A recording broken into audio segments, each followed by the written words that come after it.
안녕하세요, 여러분. 오늘은 우리의 삶 속에서 큰 영향을 미치는 두 가지 바로 감정과 신념에 대해 이야기해 보려고 합니다. 여러분도 이런 경험이 있지 않으신가요? 어떤 날은 작은 일에도 기분이 크게 상하고 또 어떤 날은 이유를 알 수 없는 슬픔에 휩싸이는 경우 말이죠. 우리는 흔히 이런 감정들이 단순히 일시적인 반응이라고 생각합니다. 하지만 이 감정들 이면에는 우리가 오랫동안 품어온 신념, 즉 우리가 세상과 자신을 바라보는 틀이 깊이 자리 잡고 있다는 사실을 아시나요? 오늘 이 시간을 통해 우리는 감정과 신념이 어떤 방식으로 우리의 삶에 영향을 미치고 특히 우울증과 같은 감정적 괴로움에서 어떤 역할을 하는지 알아보겠습니다. 실제 내담자들의 이야기를 종합해 만든 가상의 인물 지민 씨의 이야기를 들려드리겠습니다. 어느 날 아침 지민 씨는 침대에서 일어나기가 너무 힘들었습니다.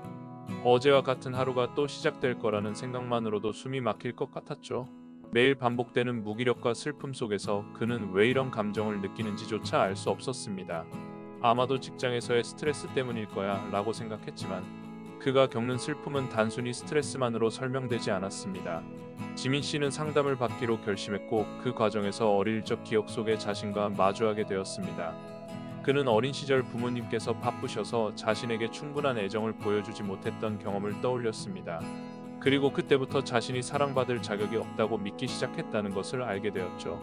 이런 신념이 그의 삶 전반에 걸쳐 지속적으로 영향을 미쳐왔던 겁니다. 이처럼 많은 사람들이 우울증을 겪으면서 느끼는 혼란과 고통은 단순히 현재의 문제 때문이 아닐 때가 많습니다. 어쩌면 우리는 문제의 근본 원인을 제대로 보지 못하고 있을지도 모릅니다. 우울증의 원인은 단순히 스트레스나 환경적인 요인만으로 설명되지 않습니다. 물론 이런 요인들이 큰 영향을 미칠 수 있지만 그 아래에는 우리가 스스로도 인지하지 못한 채 오래도록 간직해온 핵심 감정과 신념이 자리하고 있을 가능성이 높습니다. 예를 들어볼까요? 어떤 사람이 반복적으로 인간관계에서 갈등을 겪고 있다면 그 원인은 단순히 상대방과의 문제 때문만은 아닐 수 있습니다. 그 사람의 내면 깊숙이 자리 잡은 나는 언제나 거절당할 것이다라는 신념이 새로운 관계를 시작할 때마다 무의식적으로 불안을 유발하고 방어적으로 행동하게 만들었을 수 있습니다. 이처럼 핵심 감정과 신념은 우리 자신도 모르게 현재의 문제를 만들어내는데 깊이 관여하고 있습니다. 지민 씨도 처음엔 직장에서의 스트레스를 우울증의 원인으로 생각했지만 상담을 통해 자신이 무의식적으로 가지고 있던 신념을 발견하게 되었습니다. 나는 사랑받을 자격이 없다라는 신념이 직장에서의 작은 거절조차도 큰 슬픔과 무력감으로 이어지게 했던 것이죠. 그리고 이 신념이 어린 시절의 경험에서 비롯되었다는 사실을 깨닫게 되었습니다. 이처럼 우리가 현재 겪는 감정의 많은 부분은 단순히 외부 환경에서 오는 것이 아닙니다. 우리 내면에 자리한 신념과 감정이 어떻게 외부 사건을 해석하고 반응하게 만드는지에 따라 큰 영향을 미칩니다. 여기서 핵심 감정과 핵심 신념이 무엇인지 정의해 볼 필요가 있습니다. 핵심 감정은 우리가 특정 상황에서 반복적으로 느끼는 강렬한 정서적 반응을 의미합니다. 예를 들어 나는 늘 두렵다거나 나는 항상 외롭다는 감정이 여기에 해당됩니다. 반면 핵심 신념은 자신과 세상에 대해 깊이 뿌리박힌 생각이나 관점을 말합니다. 나는 무가치하다거나 세상은 항상 나에게 적대적이다라는 신념이 그 예시입니다. 여러분은 혹시 이런 생각이 떠오른 적이 있나요? 나는 부족하다. 세상은 나를 받아들이지 않는다 같은 생각 말이죠. 이런 신념은 우리가 겪는 여러 문제의 근본적인 원인이 될 수 있습니다. 사례를 통해 이 점을 조금 더 명확히 설명해 볼게요. 지민 씨는 직장에서 거절당했을 때 큰 슬픔을 느꼈습니다. 하지만 그 슬픔은 단순히 거절이라는 사건 때문만이 아니라 그 이면에 자리한 나는 항상 버려질 것이다라는 오래된 신념에서 비롯된 것이었습니다. 이 신념은 과거의 경험에서 형성되었고 그가 현재 겪는 모든 상황에 영향을 미쳤습니다. 우리는 모두 과거의 경험에서 자신만의 신념과 감정을 만들어냅니다. 하지만 이 신념이 현재의 삶에 부정적인 영향을 미칠 때 우리는 그것을 깨닫고 해소해야 할 필요가 있습니다. 그렇지 않으면 과거의 상처가 현재를 왜곡하며 계속 반복될 수밖에 없습니다. 핵심 감정과 신념을 찾고 해소하는 첫 번째 단계는 자신이 느끼는 감정을 정확히 인식하는 것입니다. 많은 사람들이 자신의 감정을 억누르거나 무시하면서 살아가곤 합니다. 하지만 감정을 무시하는 것은 마치 끓고 있는 주전자의 뚜껑을 억지로 눌러두는 것과 같습니다. 언젠가는 폭발하게 되겠죠.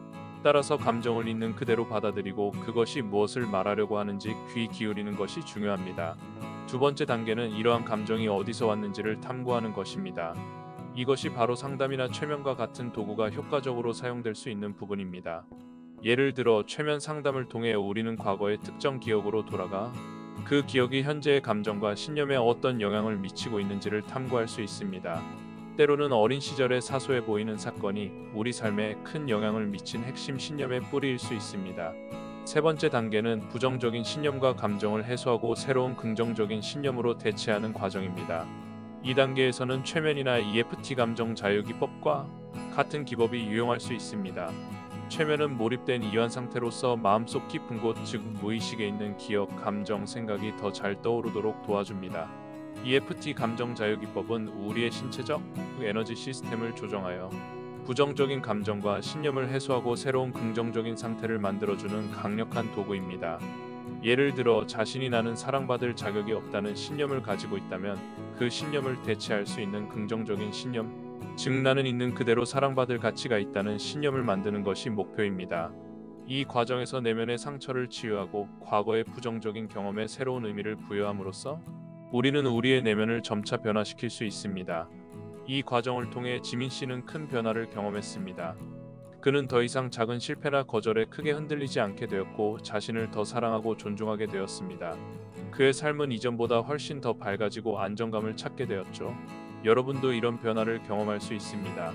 지금 이 순간 여러분의 내면을 돌보고 자신을 치유할 기회를 가져보세요. 여러분의 핵심 감정과 신념은 무엇인가요? 그 답을 찾는 여정은 지금부터 시작될 수 있습니다. 감사합니다.